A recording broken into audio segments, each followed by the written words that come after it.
How's it? Welcome back. So here's an example of how much I despise going to sleep with a plugged nose and a way to remedy one if you happen to be suffering from it. So I recently got over a little head cold that I was dealing with, never popped a fever or anything, but had a full-on sore throat. I still kind of am coughing up green stuff from it, and for a large portion of it, my nose was plugged shut. So for a few of those nights when I was going to sleep, my nose was completely shut and I was, being forced to breathe out of my mouth. And now I despise doing that even when I'm not sick. But then when I am sick, specifically with like a sore throat, it's even worse because breathing out my mouth was just making my throat even more sore.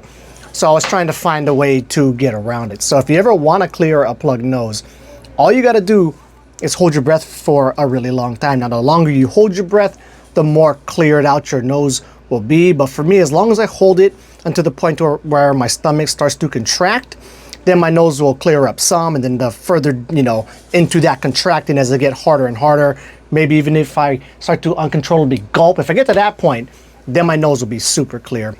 But anyway, on this night when I was going to sleep, my wife was asleep before me, and I didn't want to keep her awake in bed when she, as I start shaking because my stomach's contracting so hard, and then I gotta breathe really hard in and out once I do suck in air.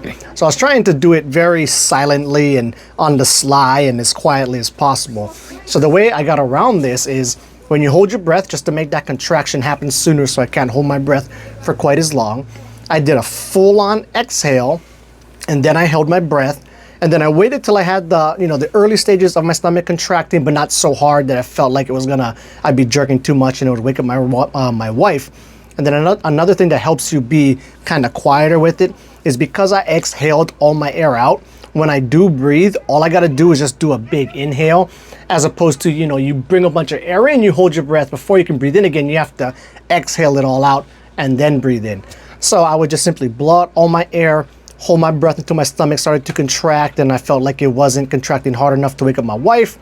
Immediately start to suck in air. My nose would open up and clear up.